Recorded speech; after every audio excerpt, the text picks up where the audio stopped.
A kú déédé àsìkò yìí. Kókó inú ìwé ìròyìn la mú wá fún yín láti inú àwọn ìwé ìròyìn ilé wa. Orúkọ tèmi ni Ọmọgbémisọ́lá ọmọ Alọ́gọ̀madẹ̀.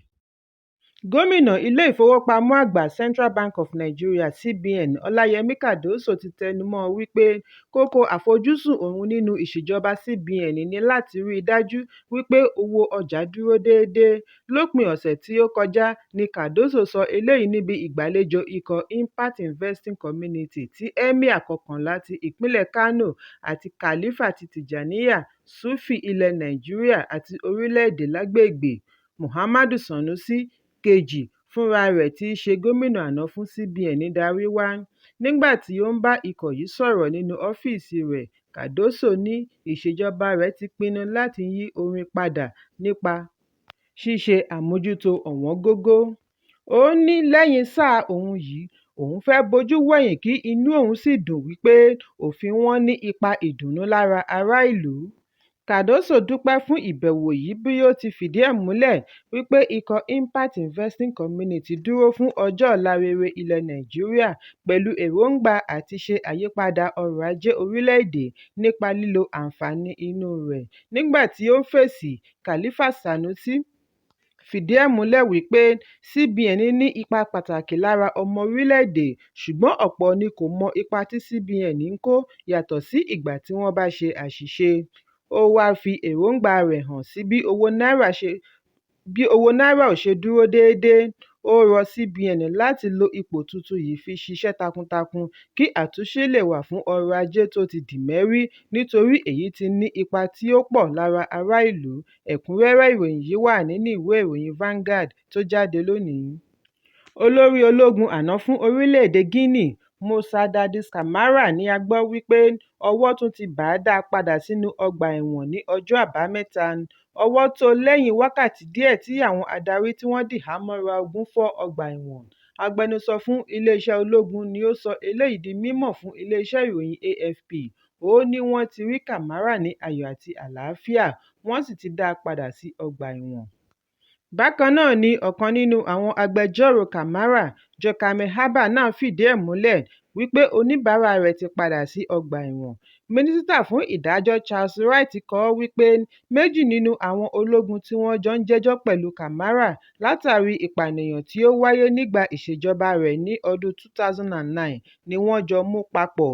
Nínú ọ̀rọ̀ rẹ̀, Charles Wright sọ síwájú wípé láàrin aago mẹ́ta ni àwọn ọkùnrin tí wọ́n dìhámọ́ra ogun ya wọ ọgbà ẹ̀wọ̀n tí wọ́n sì rí ẹlẹ́wọ̀n 4 kó lọ. Lára wọn ni Camara, ṣùgbọ́n ẹnìkan kò lè sọ bóyá Camara fúnra rẹ̀ ni ó sá lọ. Ẹnìkan tí kò fẹ́ dárúkọ ara rẹ̀ sọ wípé àwọn tí wọ́n dìhámọ́ra ogun yìí tí wọ́n tún bo ojú sọ gbangba bí wọ́n ti dé ọgbà ẹ̀wọ̀n Conakry wípé àwọn wá láti wá fún Camara ní òmìnira bí wọ́n ti kọrí sí ojúnà ọgbà ẹ̀wọ̀n rẹ̀ bí ẹni wípé wọ́n ti mọ ọ̀gángán rẹ̀ tẹ́lẹ̀. Ṣùgbọ́n agbẹjọ́rò rẹ̀ fìdí ẹ̀ múlẹ̀ wípé Camara kò lè gbìyànjú àti sá kúrò ní ọgbà ẹ̀wọ̀n nítorí ó ní ìgboyà nínú ẹ̀ka ìdájọ́. Bákan náà ni Wright sọ wípé Colonel Moussa Tiegboro Camara tí í ṣe ọ̀kan lára àwọn tí wọ́n jọ sá kúrò ní ọgbà ẹ̀wọ̀n ni wọ́n ti rí òun náà gbà mú padà. Ẹ̀kúnrẹ́rẹ́ ìròyìn yìí wà nínú ìwé ìròyìn Punch tó jáde lónìí. Iléeṣẹ́ ológun 32 Artillery Brigade ni wọ́n ṣe àgbékalẹ̀ ètò ìlera ọ̀fẹ́ fún àwọn ará agbègbè Ẹ̀rìnjẹ̀ ní ìjọba ìbílẹ̀ Òkìtìpupa, ìpínlẹ̀ Ondo. Lára ètò tí wọ́n ṣe àgbékalẹ̀ rẹ̀ láti rí àyẹ̀wò ọ̀fẹ́, ìgbaniníyànjú ọ̀fẹ́, àyẹ̀wò àti ìwòsàn ọ̀fẹ́ fún àìsàn ibà, ìpákè àti ìtanijí lórí àrùn jẹjẹrẹ ọyàn. Ìgbésẹ̀ yìí wáyé ní ọjọ́ Àbámẹ́ta.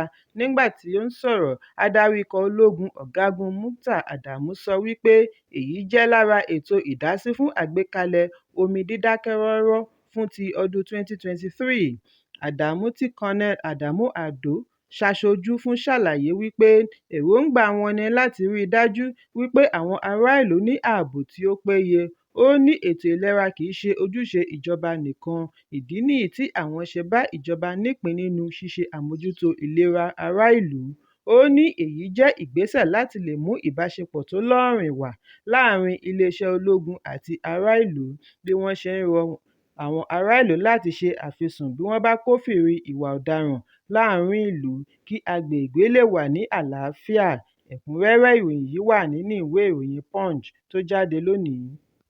Ọọ̀ni ti Ilé-Ifẹ̀ Adéyẹyè Ẹnìtàn Ògúnwùsì ti fi dá Ààrẹ Bọ́lá Tinubu lójú ìpinnu rẹ̀ láti tẹ̀síwájú nínú àdúrà àti ètùtù fún àwọn alálẹ̀ láti rí i dájú wípé ìgbà rẹ̀ san gbogbo ènìyàn. Ìdánilójú yìí ń wáyé lẹ́yìn ìdájọ́ ilé-ẹjọ́ tó ga jùlọ tí ó fìdí ẹ̀ múlẹ̀ wípé Ààrẹ Tinubu ni olúborí nínú ìdìbò ààrẹ ọdún yìí. Nínú àtẹ̀jáde ìkíni kú oríire tí Ọọ̀ni fi ránṣẹ́ sí Tinubu lánàá nípasẹ̀ agbẹnusọ rẹ̀ Moses Ọláfáre ni ó ti sọ ọ̀rọ̀ wọ̀nyí. Bákan náà ni ó fìdí ẹ̀ múlẹ̀ wípé àṣeyọrí ààrẹ ní ilé-ẹjọ́ tó ga jùlọ ṣe àpẹẹrẹ wípé àwọn ará ìlú ní ìgbàgbọ́ nínú èròǹgbà ọjọ́ ọ̀la rere rẹ̀ Renewed Hope Initiative àti èròǹgbà fún àṣeyọrí orílẹ̀-èdè tí ó ṣe ìfilọ́lẹ̀ rẹ̀ bẹ̀rẹ̀ láti ọjọ́ 25 oṣù kejì ọdún yìí. Ọọ̀ni tẹ̀síwájú wípé ó jẹ́ ìwúrí fún àwọn ará ilẹ̀ Odùduwà bí àwọn ṣe gbóríyìn fún iṣẹ́ takuntakun rẹ̀ ọdúnmọ́dún nídìí ìsìnlú gẹ́gẹ́ bí sínétọ̀ ìjọba àpapọ̀, gómìnà ìpínlẹ̀ Èkó àti àwọn oyè adarí rẹ̀ tí ó sọ ọ́ di ẹni ọ̀tọ̀ láwùjọ. Ẹ̀kúnrẹ́rẹ́ ìròyìn yìí wà nínú ìwé ìròyìn Daily Post tó jáde lónìí. Ààrẹ Bọ́lá Tinubu yóò tẹkọ̀ létí lọ orílẹ̀-èdè Saudi Arabia níbi tí yóò ti bá wọn kópa nínú ìpàdé parapọ̀ ọlọ́jọ́ méjì. Amúgbálẹ́gbẹ̀ẹ́ ààrẹ lórí ìròyìn Ajuri Ngelale ni ó sọ nínú àtẹ̀jáde wípé ààrẹ yóò bá wọn kópa nínú ìpàdé Saudi African Summit àti Araba African. Ìpàdé méjèèjì yóò wáyé ní Riyadh ní ọjọ́ 10 àti 11 oṣù kọkànlá ọdún yìí. Ìpàdé yìí yóò dá lórí ìbáṣepọ̀ ọrọ̀ ajé láàrin ilẹ̀ Áfíríkà àti Saudi Arabia pẹ̀lú bí wọ́n ṣe lè kápá ọ̀rọ̀ agbésùnmọ̀mí, ọ̀gbìn àti agbègbè. Ẹ̀kúnrẹ́rẹ́ ìròyìn yìí wà nínú ìwé ìròyìn The Nation tó jáde lónìí.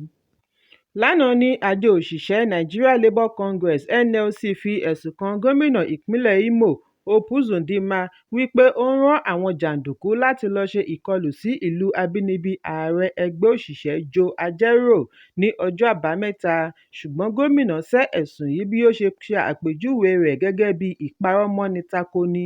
Àjọ òṣìṣẹ́ ní ìkọlù tí wọ́n ṣe ní Azala Owala ní Emekuku ìlú bíbí Ajaero wáyé látàrí wípé wọ́n ní lọ́kàn wípé Ajaero wà níbẹ̀. Ọjọ́rú tí ó kọjá ní Ajaero darí àwọn òṣìṣẹ́ lọ sí ìlú Owerri fún ìfẹ̀hónúhàn lórí bí gómìnà ṣe kọ̀ láti san owó àwọn òṣìṣẹ́, ṣùgbọ́n ọ̀rọ̀ gbọ̀nà míì yọ bí fàákájà ṣe bẹ́ sílẹ̀ tí ọlọ́pàá fi gbé Ajaero lọ. Èyí ló mú àjọ òṣìṣẹ́ fi ẹ̀sùn kan kọmíṣánná ọlọ́pàá àti ìjọba ìpínlẹ̀ wípé àwọn ni wọ́n wà nídìí ìkọlù yìí. Àjọ òṣìṣẹ́ àti àjọ olókoòwò ti wá lérí láti gùnlé ìyanṣẹ́lódì ní ọjọ́rú ọ̀sẹ̀ yìí bí ọ̀gá ọlọ́pàá yányán bá kọ̀ láti pààrọ̀ kọmíṣánná ọlọ́pàá àti àwọn ìbéèrè mìíràn. Wọ́n ní kọmíṣánná ọlọ́pàá ti di irinṣẹ́ fún ìjọba láti tẹ ẹ̀tọ́ ọmọnìyàn lójú àti ìfìyàjẹ àwọn ará ìlú ìpínlẹ̀ Imo. Ẹ̀kúnrẹ́rẹ́ ìròyìn yìí wà nínú ìwé ìròyìn The Nation tó jáde lónìí. Ààrẹ Bọ́lá Ahmed Tinubu àti gómìnà ìpínlẹ̀ Ondo Rotimi Akeredolu ti kí aláyélúwà Ọba Victor Adéṣínbọ̀ Kíládéjọ Ọ̀sẹ̀máwé ti Ondo. Ọba tí ó di ẹni 90 ọdún ni ó tún ṣe ayẹyẹ ọdún 17 ìwúyè rẹ̀. Nínú àtẹ̀jáde tí ààrẹ Tinubu fúnra rẹ̀ bu ọwọ́ lù ni ó ti ṣe àpèjúwe Ọ̀sẹ̀máwé gẹ́gẹ́ bí ẹni àrà ọ̀tọ̀ fún ìdàgbàsókè.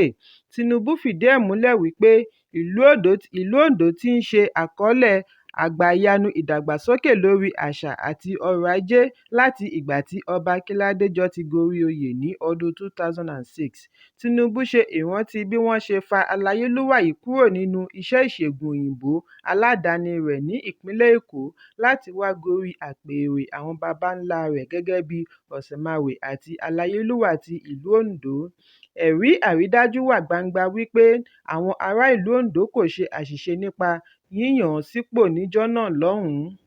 Àtẹ̀jáde náà tẹ̀síwájú wípé ìjọba àpapọ̀ mọ rírì àtìlẹ́yìn tí ó ń ṣe fún àwọn àjọ ìjọba, ilé-iṣẹ́, ètò àti àwọn òṣìṣẹ́ ìjọba bí wọ́n ṣe ń kàn sí i láti ọdúnmọ́dún. bí ó ṣe dúpẹ́ lọ́wọ́ rẹ̀ fún lẹ́tà ìkíni kú oríire tí ọba fi ránṣẹ́ sí i nígbà àṣeyọrí ìbò tí ó wáyé ní ọjọ́ 25 oṣù kejì ọdún yìí àti nígbà àṣeyọrí rẹ̀ ní ilé-ẹjọ́ tó ga jù lọ. Bákan náà ni gómìnà Akérédolú fìdí ẹ̀ múlẹ̀ wípé ìlú Ondo ti rí ìrírí àgbàyanu ìyípadà ọ̀tun àti àlàáfíà tí kò lẹ́gbẹ́ láti ìgbà tí ọba Kéládéjọ ti gorí oyè ní ọdún 17 sẹ́yìn. Ẹ̀kúnrẹ́rẹ́ ìròyìn yìí wà nínú ìwé ìròyìn The Nation tó jáde lónìí. Gómìnà ìpínlẹ̀ Niger Mohammed Umaru Bago ti rọ àwọn òjíṣẹ́ Ọlọ́run láti fi ẹ̀sìn wọn ṣe ìdánilẹ́kọ̀ọ́ lórí ọ̀rọ̀ tí yóò mú ìrẹ́pọ̀ wáyé lórílẹ̀-èdè Nàìjíríà. Bago sọ ní ìlú Minna wípé ẹ̀sìn méjì tí ó rinlẹ̀ jù lórílẹ̀-èdè ṣe àtẹnumọ́ ìgbé ayé àlàáfíà láàrin ará ìlú bí ó ti rọ̀ wọ́n kí wọ́n jẹ́ kí àlàáfíà jẹ́ kókó ọ̀rọ̀ wọn fún àwọn alátìlẹyìn wọn. Nígbà tí ó ń sọ̀rọ̀ níbi ọdún 5 ètò orin ọlọ́dọọdún tí House on the Rock ṣe àgbékalẹ̀ rẹ̀ pẹ̀lú àkọlé Pariwo ọdún 2023 Shout 2023 ní Bago ti rọ ọmọ orílẹ̀-èdè láti má ṣe fi ààyè gba ìgbésẹ̀ tí ó lè mú ìdàrúdàpọ̀ wáyé láàrin ìpínlẹ̀ àti orílẹ̀-èdè lápapọ̀. Gómìnà ní òun darapọ̀ mọ́ ètò yìí láti lè dúpẹ́ lọ́wọ́ Ọlọ́run fún àṣeyọrí rẹ̀ níbi ìdìbò tí ó kọjá àti iṣẹ́ ìyanu tí Ọlọ́run ń ṣe láti fi mú ìdàgbàsókè bá ìṣèjọba rẹ̀, bí ó ti fi dá wọn lójú wípé ìjọba rẹ̀ yóò tẹ̀síwájú láti má ṣe rólé apá kan dápá kan sí nínú ẹ̀sìn àti láti ṣe àtìlẹ́yìn fún àwọn tí ó ṣe àgbékalẹ̀ ètò ọ̀hún kí ó lè máa tẹ̀síwájú. Ẹ̀kúnrẹ́rẹ́ ìròyìn yìí wà nínú ìwé ìròyìn Thisday tó jáde lónìí. Ẹbí olóògbé Ìyálóde ilẹ̀ Yorùbá Olóyè Àlàbá Lọ́sìn ti kéde ètò ìsìnkú tí wọ́n fi sí ọjọ́ 8 oṣù Kejìlá ọdún yìí ní ìlú Abẹ́òkúta, ìpínlẹ̀ Ògùn. Nínú àtẹ̀jáde tí ó tó akọ̀ròyìn lọ́wọ́ láti ọ̀dọ̀ amúgbálẹ́gbẹ̀ẹ́ olóògbé Díméjì Káyọ̀dé Adédèjì lẹ́yìn ìpàdé tí ó wáyé ní Abẹ́òkúta ni ẹbí ti fẹnukò lórí ìsìnkú. Ó fi kún un wípé wọ́n ti gbé ìgbìmọ̀ dìde tí yóò ṣe àmójútó ètò ìsìnkú Olóyè Àlàbá Lọ́sìn tí ó jáde láyé ní ọjọ́ 28 oṣù Kẹwàá lẹ́ni ọdún 72 72 years.